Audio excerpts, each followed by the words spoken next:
Hello there. Welcome. Today, we are going to have a Master Duel streamer, someone who's mainly played the game through Master Duel, and we're going to show them some old cards and see if they can guess if they were good in their time or not. Actually, really good. We have a bunch of super staples here, so we're not doing trick questions. So who do we have today? We have our good friend over here, Leah. Hello. Can you introduce yourself? Yeah, hi everybody. My name is Leah Asimov. I'm a VTuber on Twitch.tv, and I play a lot of Master Duel. Yeah. Yeah. And I started playing back in February or March. So that was my first intro to Yu-Gi-Oh. So yeah, so she's a fresh player. This is the perfect setting to get this started. All right. So, for the rules of this, we're just going to show you a card. I've already sent you I'm going to send you the card in real time so that you can read it on your end. Okay. They'll be able to see it on screen, and all you have to do is guess if it was a heavily played staple or not, or just a heavily played card. Okay. So all of these cards were either very heavily played or not played at all competitively. Okay. Okay. First up, we have Cyber Twin Dragon. Okay. Cyber Dragon plus Cyber Dragon. A fusion summon of this card can only be done with the above fusion monsters. This card can make a second attack during each battle phase. Yep. They have to specify each battle phase because of cards like Last Turn and Weather Reporter, which give people multiple battle phases. Okay. So here's what I know about Cyber Dragons. At one point, there was a Cyber Dragon OTK or FTK deck, I think. Am I wrong? I feel like I might be wrong. FTK? I don't know if Cyber Dragons can FTK. Maybe it was OTK. And I think that at one point, Cyber Dragons were meta. So, But I don't know if you would start off with one that is a staple. Maybe. I mean, fusion monsters back then. Actually, I don't know if I should give you any hints, but nobody. Back then. Okay, it was called the fusion deck, and no one really. I won't give you any hints or misdirections. I'll let you do this on your own. If you have any questions, I'll clarify. This must be an old card. This must be an old card. Yeah, they're all old, pre-2010 old. Well, I don't know if that makes something old, does it? Well, the game's been out for 20 years, so.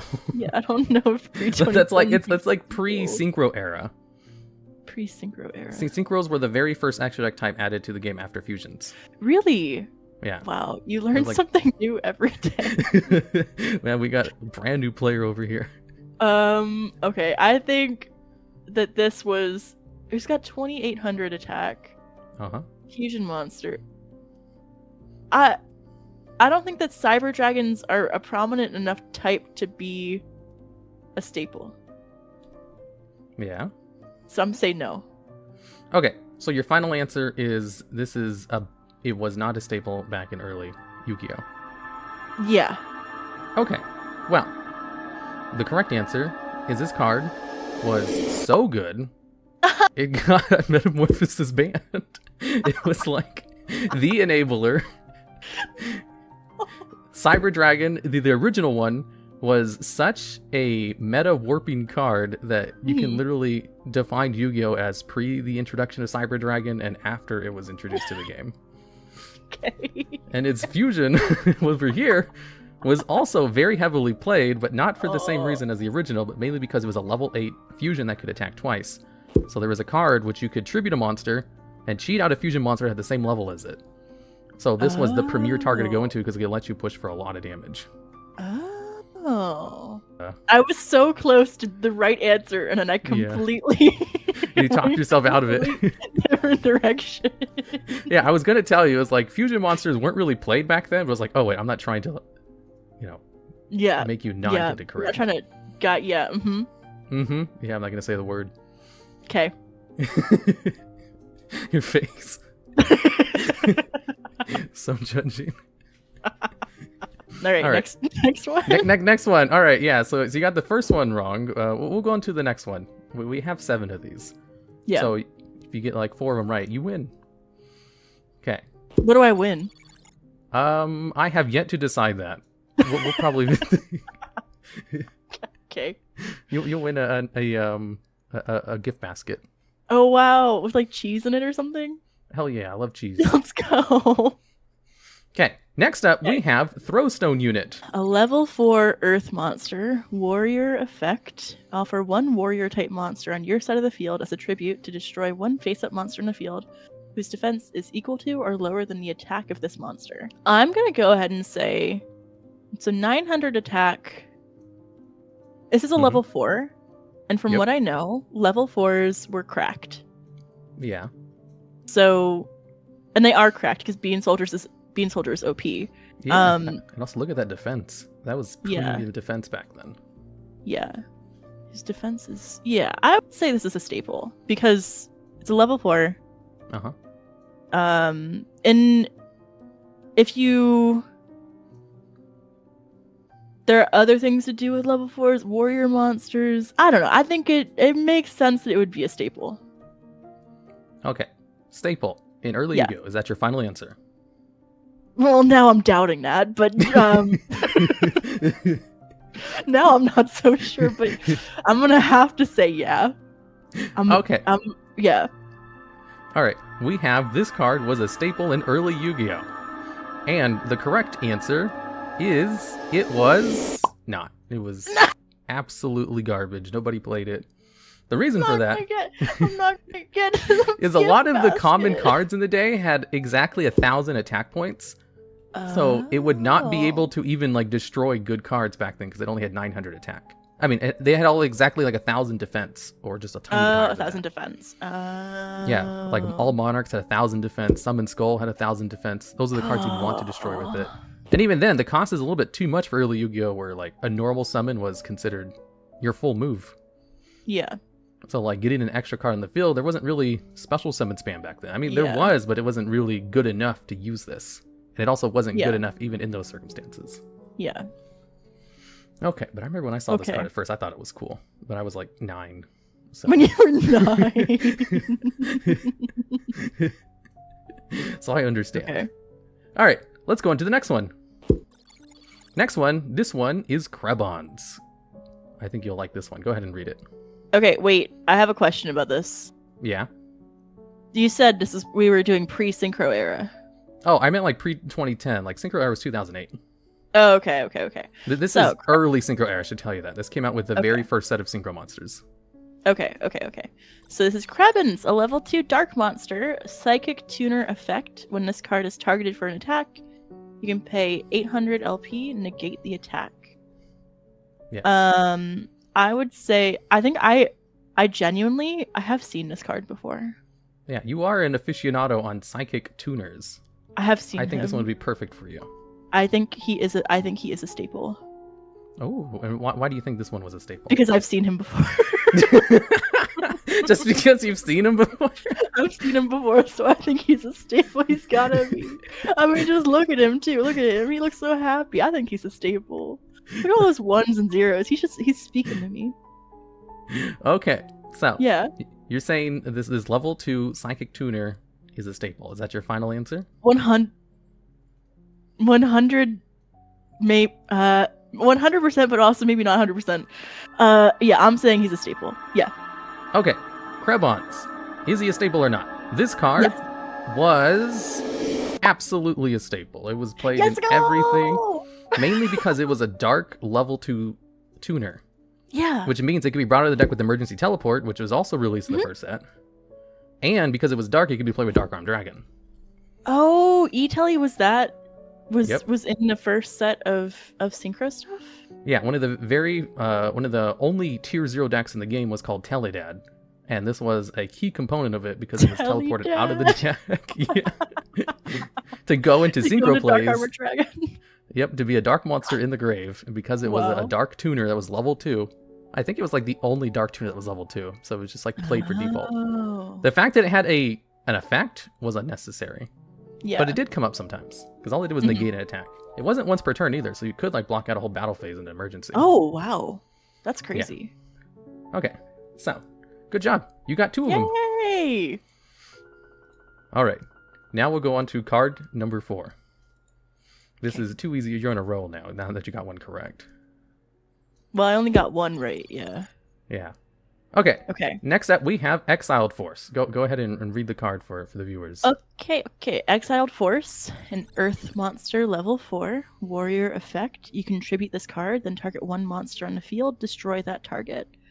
1,000 attack, 1,000 defense. I would say this is absolutely a staple. This seems good even today. Okay, so level 4 warrior tuner. You say this one is a staple, correct? Final answer? Yeah, I think that effect is strong. Okay, well, you would be surprised to learn that you're 100% correct. It was a staple. Because back in the day, there was this ruling in place where if you had a spell speed 1 effect on a monster, you could use it before your opponent could activate card effects. So actually, when this card hit the field, it was basically like spell speed 2. So you could immediately use this effect in order to destroy one of your opponent's cards, so it could dodge stuff like Trap Hole or other kinds of disruption. Oh. So it was like, if this card hit the field, it was gonna destroy something. There wasn't anything you could do about it. That's awesome. Yeah, it was just like one of the few 1-for-1 removals. You'd had to give it your normal summon for it, but that was usually worth it in a lot of decks to just get rid of a high value target. Oh. Okay. Wow, good job. Nice. Okay, let's go into the next one. Okay. Next up, we have Lightforce Sword. Lightforce Sword, a trap card. Banish one random card from your opponent's hand face down. During the standby phase of your opponent's 4th turn after this card's activation, return that card to their hand. The 4th turn. Mm-hmm. How many times does how does a game go into the 4th turn? Well, I don't know how pre 2010 Yu-Gi-Oh! How long those games would go. Uh-huh. So I have no context for that. That's true. I know in modern Yu-Gi-Oh! If you make it past turn 3, you're like somebody's stalling probably. Yeah, it's an eternity. Yeah. This card seems kind of dog water. Oh, really? Maybe. During your opponent's 4th turn after this card's activation. 4th turn overall or 4th turn after this card's activation? Yeah, the 4th turn, like, after it's been activated. Oh. So it could be... Yeah, the 8th that turn, that makes it better. I'm just bad at reading comprehension. Oh. Yeah. I get what you were thinking now. Yeah, I was like, no, it's way better than that. This could be a staple. It could be. It could be a staple. I'm not gonna give any hints. It could be. But I think for consistency, it's not something you would want. I don't know. I'm just gonna guess that it's not because I have no idea and I cannot logic myself in any one direction about this. Well, maybe it is. I'm gonna guess. Yeah, it is. It is. Okay, it is. My final answer is that it is a staple, even though I'm probably wrong. Okay, so your final answer is this card is a staple. So yeah, this card, I am happy to tell you that is not the case because it was actually not a staple at all. Nobody played it. The reason for that is because the time this card came out, there was actually like straight up broken cards that did better things, like Delinquent Duo and Confiscation and Forceful Sentry, which are all spell cards that let you get rid of your cards from your opponent's hands like permanently. Oh. And this one, it only chooses a random card. If it lets you choose a card, it would be cracked. But since it's random, it's not. Nobody plays it. Even though 4 turns is a lot. It's just, you know, it will eventually come back. And you were right, because games did last long enough where it would come back. Oh. Yeah, there was no, like, games over by turn 3. Yeah. It would usually go for, like, 10. Wow. Or even longer. Back in the day. Yeah, back in the day. Well, turns were probably shorter back then, too. Yeah, they were way shorter, too. Because you normal summoned once. Yeah, you normal summoned once.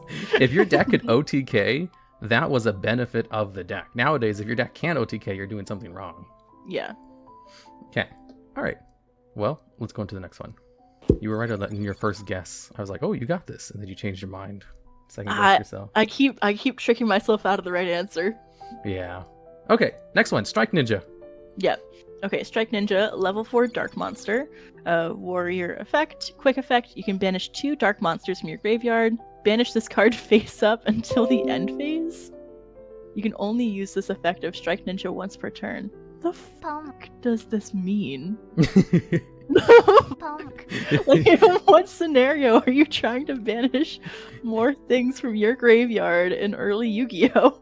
So, like, you have this card out, and if your opponent activates, like, a Mirror Force, you can use its effect to dodge the effect, and it'll just come back.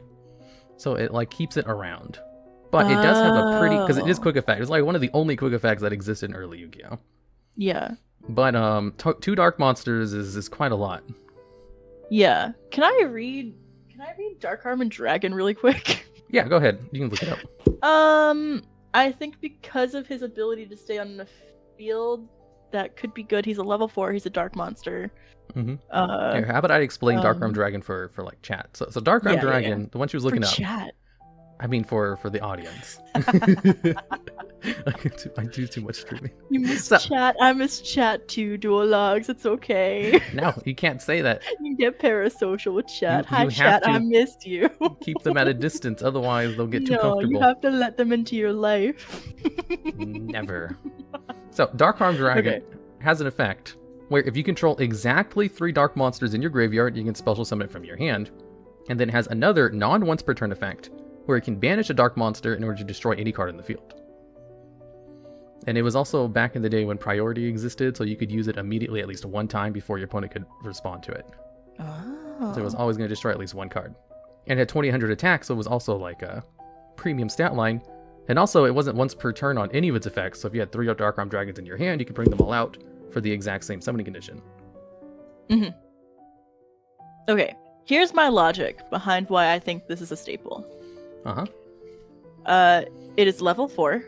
Yeah. It is a dark monster, and it has staying power. Its attack is relative. It's not the worst, right? That was decent. Back then. It's not the worst, and the defense is not the worst either. Yeah.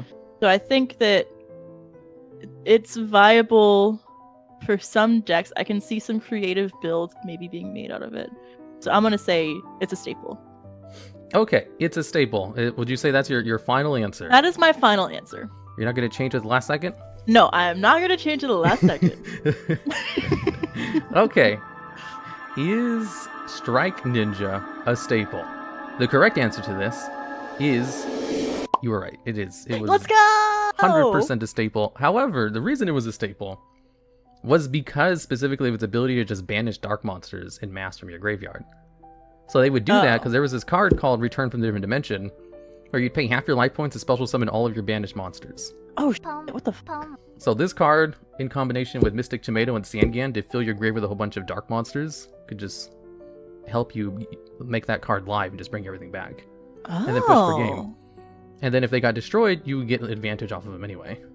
That's crazy. And it was also used in some Dark Armed Dragon decks to manipulate the graveyard so that you can have exactly 3 dark monsters that go into Dark Armed Dragon. Oh, smart, smart, smart. Yeah, so this card was played like before Dark Armed Dragon and with Dark Armed Dragon. So it was, I was like, oh, so you figured out the Dark Armed Dragon synergies.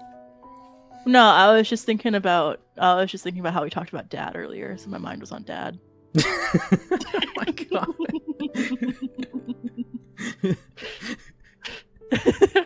I thought you figured out the synergies. It's like, oh, we need exactly 3 dark monsters. The only time that I have thought about Dark Armed Dragon was when I pulled a Ghost Rare Dark Armed Dragon, and then in this very moment. You pulled a Ghost Rare Dark Armed Dragon? Yeah, I did. In my Ghost in the Past pulls. Whoa. Yeah, that's really pretty. Okay, let's go on to the final card. Are you ready? Okay. I'm ready. Last one, Sword Hunter. Sword Hunter. This is a level 7 Earth monster. Yeah, level 7. Warrior effect. At the end of the battle phase, if this card destroyed a monster by battle and sent it to the graveyard, this battle phase, equip all those monsters from the graveyard. So this card, to this card as an equip spell. Card with this effect, equipped monster gains 200 attack. He's got 2,450 attack, 1,700 defense. you would need to tribute summon for him. Yep. So that's at least turn 3 in, because there's not a lot of special summoning, right? There wasn't a lot of special summoning. You're correct. There was some. There was stuff like the Gravekeeper engine, which could get enough materials on board. An extra deck was at this point in time only fusion and synchro. Yeah, only fusions and synchros. Although this one was more of a, what should I call it? Yeah, fusions and synchros. Yeah, but this has the ability to be a boss monster, kind of. Not really, but like... Yeah, its effect is basically destroys the monster by battle, and then it equips it to itself as an equip spell card, and it gives it 200 extra attack. Yeah, so he could get pretty beefy. Yeah, because it's not once per turn, or like just once per anything, just as long as you have free open space for it. Consistency-wise, I think it would be hard to get into. Yeah, perhaps. And this is complicated. I think that this is not a staple. Okay. Ooh, why do you think it's not a staple? I think it's not a staple because it seems very situational to get into. It requires a lot of setup, and the monsters you'd need to get over by that point in time in the duel to have that tribute summon probably already have attack over a certain range, I think. So getting over, like, say, I think it would be hard to get over the boss monsters of those days with this immediately. But the opponent might not have more than a few monsters on the field anyway. Yeah. So my logic there is I think that it would be hard for them by the time in the game that you would be able to summon this out. It would be difficult for you to actually use its effect to win the game. Solid reasoning. Okay, so yeah, your final answer is this card is not a staple. So I should tell you that this card is definitely not a staple. Let's go! For like exactly the reasons you said. I'm so smart. It was too hard to bring out, and it didn't do anything immediately when it hit the board. And its effect wasn't even that good, even if you did get it off, because it just goes up to 2650. Like, this card could start off at like 2950 and still not be good. Yeah. And the fact that you have to ramp up into that is just like worthless because it requires 2 tributes. Or you have to cheat it out, and there's better cards to cheat out with better effects that actually impact the board immediately. Because generally, cards that just grant themselves attacks as like their full effect are not very good, and this is an example of that. Although his effect is unique. Yeah, I've never seen this card before, so I think that maybe today there'd be ways to mix it. Even today, it's hard to get this card to work. I feel like you can make a gimmick deck about this. I've tried. It's so bad. You tried? Is it bad? Oh no. It's just a really bad card. Even if you cheat it out, it doesn't do anything. Yeah. You're literally better out just cheating out like a blue eyes white dragon because it's always gonna have more attack. Poor sword hunter. Yeah, poor guy. Okay, well, that's all the cards. I wasn't keeping score. Did I win? Let's see. You got I'll have the score edited on screen. Well, I either won or I lost. Let me count them up. So you got Cyber Dragon wrong, Throw Squad wrong, Krebons correct. You got Exiled Force correct. You got Lightforce Sword wrong, Strike Ninja correct, and Sword Hunter correct. I think you won. I have 4 out of 7. Let's go. Yeah, you got 4 out of 7. Like, holy. That's the majority. I get my gift box. Yeah, you get your congratulations. You win your gift basket. Yes, for getting 4 out of 7 correct. Oh man, I was afraid to like look into it. I was like, oh no, she got so many of them wrong. But no, you just like cracked it at the very end. You even almost got the Lightforce Sword one correct. It's just you second guessed yourself. Yeah, I stopped myself from being right. Yeah. You're like, wait, I'm gonna change my mind for no reason. I thought it would be right. It was wrong. Okay, well, that's thanks for coming on, Leah. How can people find you on your Twitch? Yeah, so I'm on twitch.tv/Leah Asimov. I'm also on YouTube. I'm starting to do some YouTube streams every once in a while. And Twitter, and that's it for the most part. I think DuelLogs, you should just put it on the screen. Yeah, it will all be on the screen. It'll also be like in the video description stuff too. Yeah. I stream 3 times a week. On Tuesdays, Thursdays, and Saturdays. And it's mostly Master Duel. Sometimes it's like other JRPGs or a flavor of the month game, but mostly Master Duel. Yeah, it's mostly Master Duel. You guys like Master Duel. Yeah, surely you guys like Master Duel, right? So It was great having you on. Leah's a good friend of mine, so she was a good one to have on as like the first guest to get this going. Yeah, And thank you so much for having me. yeah, of course. If the audience has any suggestions for someone who fits the criteria of this video, please let me know in the comments, and I can just ask them if they want to be on too. So Yeah. basically, people who are like Leah, who started basically in Master Duel, they would be perfect for this. Okay. Yeah. All right. All right. Until Thank next you so time. much. Yeah, bye. Goodbye.